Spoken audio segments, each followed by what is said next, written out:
CM Revanth Reddy ఆదేశాలతో అక్రమ ఇసుక తరలింపుపై అధికార యంత్రాంగం ఉక్కుపాదం మోపుతోంది. రాచకొండ పరిధిలో 50,000 టన్నుల అక్రమ ఇసుకను సీజ్ చేశామని చెప్పారు సిపి సుధీర్ బాబు. వేబిల్స్ కంటే ఎక్కువగా ఇసుకను లోడ్ చేసి డంప్ చేస్తున్నట్టు గుర్తించామన్నారు.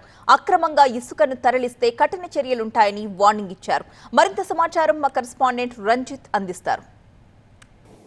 అక్రమ ఇసుకపై రాచకొండ పోలీసులు కఠినంగా వ్యవహరిస్తున్నారు. గత కొద్ది రోజులుగా నిర్వహిస్తున్నటువంటి స్పెషల్ డ్రైవ్తో దాదాపు రాష్ట్ర వ్యాప్తంగా 50,000 టన్నుల అక్రమ ఇసుకను కూడా సీజ్ చేశారు. ప్రస్తుతం రాచకొండ సిపి మనతో ఉన్నారు, వారితో మాట్లాడదాం. సార్, నిన్న మీరు ఆలేరు పెద్దవాగుకి వెళ్ళారు, స్వయంగా అక్కడ ఇసుక రీచ్ని విజిట్ చేశారు. ఎలాంటి లూప్ హోల్స్ని గమనించారు? ముఖ్యంగా ఎన్వైర్న్మెంట్ ఆస్పెక్ట్లో కూడా ఈ సాయిల్ డిగ్రేడేషన్ కానీ ఎరోషన్ కానీ అవ్వడానికి, water level water table degradation కానీ, లేకపోతే ఈ రీచెస్లో ఇవి శాండ్ తీసుకోవడం మూలంగా ఫార్మర్స్ ల్యాండ్ పక్కన ఉన్న ల్యాండ్ కూడా అందులోకి వెళ్ళిపోవడం, they lose the land also in the process. OSS ఫర్టిలిటీలో అమ్మ నాన్నలకి పర్సనలైజ్ ట్రీట్మెంట్ ఇచ్చారు.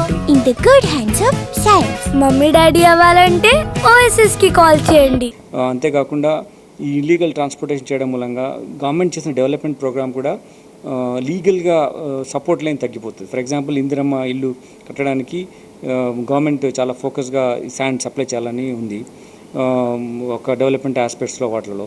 ఇప్పుడు ఏమవుతుందంటే ఈ లీగల్ ట్రాన్స్పోర్టేషన్ మూలంగా అటువంటి వాటికి శాండ్ దొరకడం కష్టం అవుద్ది. ఇవన్నీ కంటైన్ చేయడానికి మేము యాక్టివిటీ స్టార్ట్ చేసాం.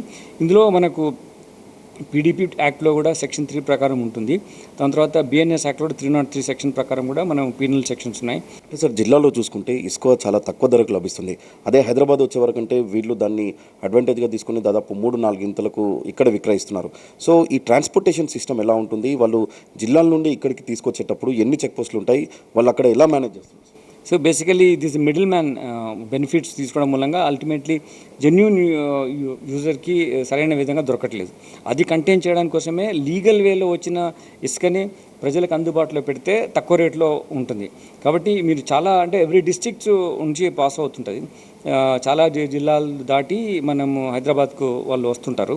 So number of check post in the districts I can't give the figures. But మా కమిషనరేట్, మన రాచకొండ కమిషనరేట్ ఎంటర్ అయ్యే ముందు అన్నింటిలో మేము చెక్ పోస్ట్ పెట్టాం. పర్మనెంట్గా చెక్ పోస్ట్ మేము ఎస్టాబ్లిష్ చేస్తాం. ఒక ప్లేస్ నుంచి ఎక్స్ ప్లేస్ నుంచి వై ప్లేస్ వెళ్ళడానికి పర్మిషన్ ఉంటుంది. కానీ వాళ్ళు they going to A place which is not in the route at all, like వేరే దగ్గర పోయి డంప్ చేస్తున్నారు. దీనివల్ల ఏమవుతుందంటే ఇల్లీగల్గా ఇట్లా డంప్ చేయడం వల్ల huge quantity of thousands of tons of the sand మనము సీజ్ చేయడం జరిగింది. సో ఇది ఒక యాక్టివిటీ. సెకండ్ ఏంటంటే, ఒకసారి ఎవరికైనా ఇచ్చిన తర్వాత, పర్మిషన్ ఇచ్చిన తర్వాత ఒక్కసారి ఇచ్చిన దాన్ని ఒకటే ట్రిప్ కొట్టాలి.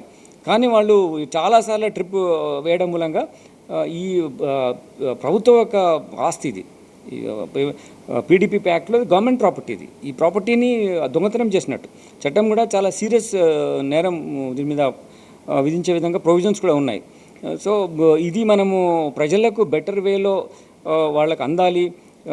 ఈ బ్లాక్లో కానీ ఇల్లీగల్ ట్రాన్స్పోర్టేషన్లో కానీ ఉండకుండా గవర్నమెంట్ ఫెసిలిటేట్ చేసే ప్రైస్కు దొరకాలంటే ఇటువంటిని ఇల్లీగల్ యాక్టివిటీ కంటైన్ చేయాలి. ప్రభుత్వం కూడా అందరు అధికారులకు ఆదేశాలు ఇచ్చింది. కాబట్టి వర్కింగ్ టాండమ్ డిఫరెంట్ యూనిట్స్ కానీ different stake holders, revenue officials, police officials, then mines and minerals connected activities ఉన్నటువంటి అఫీషియల్స్, వీళ్ళందరం కలిసి చేస్తున్నాం. కాబట్టి ఇన్ఫర్మేషన్ ఫ్లో ఉంది, మేము వర్క్ చేస్తున్నాము ఆ ఫ్లోతో ప్రకారం. ఇది ప్రభుత్వ ఆదాయానికి గండి కొట్టి అక్రమంగా ఇసుక తరలిస్తే మాత్రం ఖచ్చితంగా ఎంతటి పెద్దవారైన వారిపై కఠిన చర్యలు తీసుకుంటామనేది మాత్రం రాచకొండ సిపి స్పష్టం చేస్తున్నారు. కెమెరామెన్ సాయి కిరణ్తో రంజిత్, TV9 హైదరాబాద్.